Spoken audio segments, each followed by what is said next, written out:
up to the curb. She obviously had a sense of culture shock. So, it's interesting so far. Never been anywhere like this. You were going to help with their dinner service today. We're going to put an apron and hairnet on you. Do you have Chanel? You wish. No, we have plastic. Please. Is the plastic imported from Europe? I love the marble countertops. Love my Gucci hairband. There you love go. my leather gloves. Yeah. This is LA Fashion Week. What do you want to serve? I love vegan chicken. We love some non-GMO green beans. Do you want green beans? Hello. Do you want asparagus? Hello. How you doing? The grossest thing was I saw someone throw up. Some people, when I was serving them food, they were like, ah. I never thought it would be like this. Normally, when I see a large group of homeless people, I'm just passing by. This gentleman is a program participant. What was it like going through the program? I came from on 32nd and Central. I was getting high and doing all that. And I found out about the Midnight Mission. It brought me my dignity back, my respect back. Interesting story. When I first arrived at the mission today, I was pretty terrified. It was just really cool seeing a different type of class than I usually see. Why don't we have you help clean up? Soak one, wipe everything down, and then take the other one and dry it off. This experience for Nicolette today was a little bit of an eye-opener. I feel like I did a really good thing. So, what'd you take away from that? It was fun, and it was nice to see everyone so grateful when I would give them food. It was a culture shock, and I was scared at first. We went in, and I was terrified when I went in, because everyone just kind of looked a little wild and deranged from the outside. And then I went in, and it wasn't scary. And then I got my apron on, my hairnet, and I started serving food.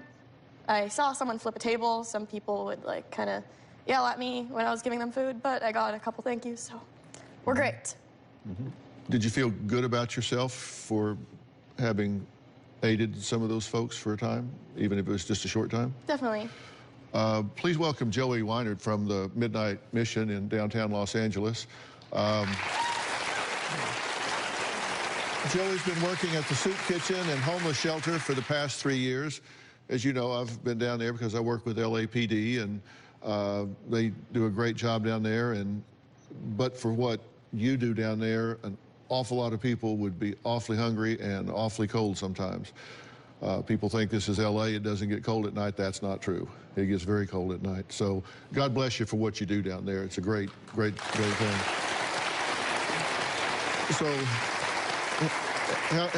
how'd our girl do there? What was your observation? Well, like I said in the beginning, she definitely looked like a deer in the headlights when she stepped out of the van.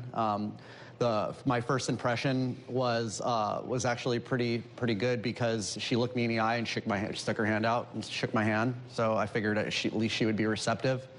And we went in and pretty much went directly to work. And Nicolette seemed to be ready to take on whatever was kind of put in front of her. And so, you know, seeing this, I heard the other side, and I think that's what I saw today. I saw, you know, there is another side to Nicolette, you know, and she seemed to actually really care about what she was doing. You know, she was a pleasure to have, and she worked really hard. Yeah, I was really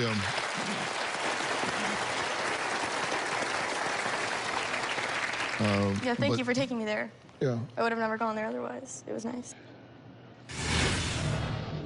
I think the best thing would be to start with a job. No. Yeah, absolutely. No. She needs a job. No!